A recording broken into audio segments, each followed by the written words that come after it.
पोलिसांच्या मुलांची संघटना आहे। ज्यावेळेस आम्हाला लोकनेते निलेशजी लंके साहेबांनी या ठिकाणी पोलिसांच्या चुकीच्या कारभाराविरोधात आमरण उपोषण या ठिकाणी सुरू केलेलं आहे।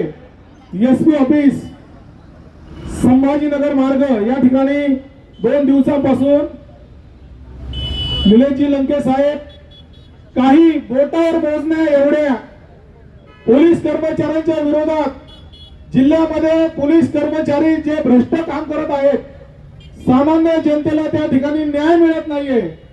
आम्ही परवापासून या ठिकाणी बघतोय की जसं जसं लंके साहेबांची बातमी टीव्हीवर जातीये, जसं जसं लोकांना कळतंय, गावोगावात खेड्यापाड्यामध्ये पोलिसांकडून सामान्य जनतेवर अन्याय झालेला आहे। त्या ठिकाणी सर्वसामान्य लोक पॉलिटिशियनला गेले की त्यांना 10 प्रश्न आधीच विचारले जातात। कुठून आला, कसा आला, कशासाठी आला आणि तुला कुणी पाठवलं। असे बी कर्मचारी त्या पॉलिटिशियन मध्ये बसलेले आहेत। तर त्यांना सर्वसामान्याला भीती वाटते की कर्मचाऱ्यांसाठी काय बोलावं, साहेबाला भेटता येईल का, आम्हाला न्याय मिळेल का। आम्ही पोलीस खाता जेव्हापासून सुरू झालं, त्याची स्थापना जेव्हापासून झाली तेव्हापासून आमच्या 5-5 पिढ्या या पोलीस खात्यामध्ये कार्यरत आहेत। पहिला नेता, पहिला खासदार, पहिला लोकप्रतिनिधी, पहिला सर्वसामान्यांचा नेता, पहिला सर्वसामान्यांचा भाऊ आम्ही या ठिकाणी बसलेला पाहिलाय। त्यामुळे आम्हाला इतका आनंद होत आहे। आम्ही जरी पोलिसांची मुलं असलो तरी कालपासून मला या जिल्ह्यातून इतके फोन आले की भाऊ तुझा आमच्याकडून आता आम्हाला व्यासपीठावर येता येत नाही, आम्हाला बोलता येत नाही। आम्ही जर आलो, आम्ही जर कॅमेऱ्यात दिसलो, लोकनेत्यांबरोबर जर दिसलो तर नक्की 100% आमची बदली होणार आणि त्याचा त्रास आमच्या परिवाराला होणार असं म्हणणं आमच्या महिलांमधून काल हेडक्वार्टर मध्ये मीटिंग झाली।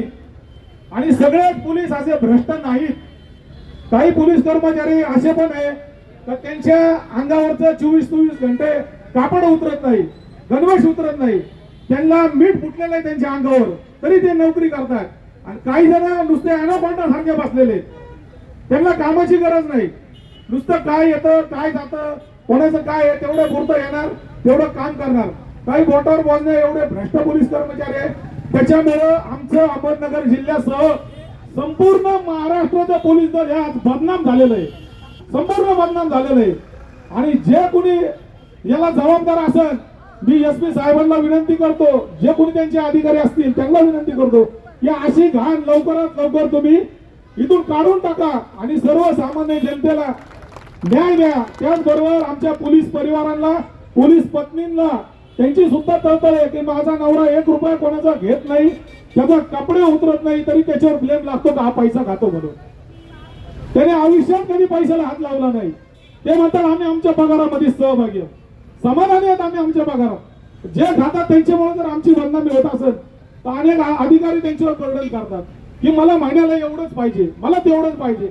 अरे हा बायका पोरं सगळे सोडून पैसेच गोळा करून राहिला, हा थांबानच, हा सकाळपासून रात्री 1ला घरी येतोय। हा तुझं टार्गेट पूर्ण करायचं, तुझं घर सांभाळायचं का साहेबाचं टार्गेट पूर्ण करायचं। हा या अधिकाऱ्यांमुळे पुण्यामध्ये चांगल्या एका महिला अधिकाऱ्यांनी फाशी घेतली, नगरमध्ये 2-3 जणांनी फाशी घेतली, गोळी घालून घेतली। काय पाहिजे काय तुम्हाला, तुम्हाला पाहिजे काय। आमचा बाप ज्या टायमाला आमचा भाऊ नोकरीवर जातो, आमच्या महिला पोलीस कर्मचारी लहान तान बाळा घेऊन नोकरी करतात, त्यांच्यावर सुद्धा हे बदनामीचं कलंक लागलेलं आहे। अशा अधिकाऱ्यांनी हे असे कर्मचारी इथं सुकून ठेवायचे नाही। अरे गुटखा विमल हे काय 60-60 लाखाचे हप्ते, माझे 13 पोलीस कर्मचारी कॅन्सरने मेले, आज रेकॉर्ड आहे। कॅन्सर झालं त्यांना मावा सुपारी खाऊन तरी यांना जाग येईना। कोविड मध्ये 18 जण गेले, त्यांच्या मुलांना घ्यायना। काही जण पोलीस कर्मचाऱ्यांचे आमचे प्रमोशन अडकवले, काही भाऊसाहेब लोक म्हणतात पैसे द्या, मागच्याचे प्रमोशन झाले पुढच्याचे व्हायना। आता भाऊसाहेब सुद्धा आता काय करावं आहे भाऊसाहेबांना। लंके साहेब तुम्ही ज्यावेळेस आमदार होते त्यावेळेस आम्ही घरी आलतो तुम्हाला भेटायला, तुम्ही बनेनवर बाहेर आले आम्हाला भेटायला बनेनवर। तर त्या टायमाला आम्ही तुम्हाला निवेदन दिलं, पोलिसांचे प्रश्न आहेत आमचे, आमच्या पोलिसांचे प्रश्न तुम्ही सगळे विधानसभेत ठोकपणे मांडले साहेब। मी तुमचा आभारी आहे, मनापासून आभारी आहे. माझं संपूर्ण पोलीस खातं, पोलीस परिवार तुमचा आभारी आहे. सगळ्यात जास्त महाराष्ट्रामधून पोलिसांचे प्रश्न मांडणारा नेता असं तर लोकनेता निलेश लंके साहेब. साहेब, आज आमचा परिवार तुमच्या स्टेजवर येऊ शकत नाही, पण त्यांचा तुमच्यासाठी सगळ्यात मोठा पाठिंबा त्यांनी दर्शवलेला आहे. जे निष्कलंक पोलीस आहेत, चांगले पोलीस आहेत, त्यांचा परिवार चांगला आहे. त्यांच्या बायका मुलांनी रात्री मला तिथं बोलवलं 12:30-1 वाजता आणि म्हणे, भाऊ लंके साहेबांना आमचा जाहीर पाठिंबा सांग. आम्ही जर दिसलो तर आमच्यावर कारवाई होतील, आमच्या नवऱ्याला बोलून घेतील. त्याची जर बदली झाली तर आम्ही काय करायचं? त्या शिक्षणाचं काय करायचं? आम्हाला घरं सोडावं लागतील.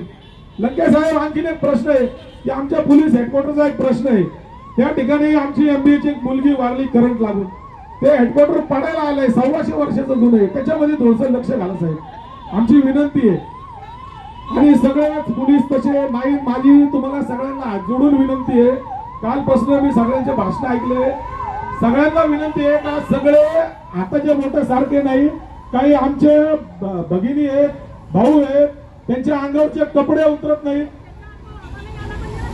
हो नाही मॅडम, तुम्हाला अजून चांगले माणसं भेटले नाही, तुम्हाला भ्रष्ट लोक भेटले, तुम्हाला पैसे खाणारे भेटले, पैसे न मागणारे भेटले नाही, काम न करणारे भेटले. काम करतात लोक, आजही प्रामाणिकपणे काम करतात.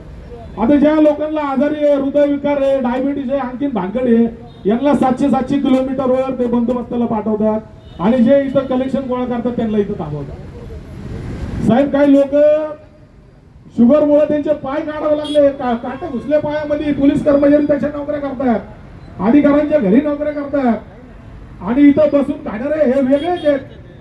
बरं झालं साहेब, आमची आहे ना महाराष्ट्र राज्य पोलीस बॉईज असोसिएशन, आम्ही खंबीरपणे तुमच्या मागे उभे साहेब, आम्ही भेट नाही कोणाला. धन्यवाद. धन्यवाद. धन्यवाद नितीनजी, आपण आपल्या मनातली खदखद आपण एक पोलीस कुटुंबातील आहात त्यामुळे दाखवली. परंतु मी पुन्हा एकदा सांगतो की लंके साहेब ज्यावेळेस या उपोषणाला बसले तो त्यांनी पहिल्याच वेळेस त्यांचं एक वाक्य होतं की हा जो लढा आहे तो 2-5% जे भ्रष्ट पोलीस अधिकारी आहेत किंवा कर्मचारी आहेत त्यांच्याविषयी आहे. सगळ्याच लोकांना या ठिकाणी टार्गेट केलं जात नाही. परंतु मी पण सांगतोय की आता सुद्धा आतमध्ये बसलेले किंवा जे हे पाहतात ना ते 97-98% पोलीस कर्मचारी सुद्धा लंके साहेबांच्या बाजूने.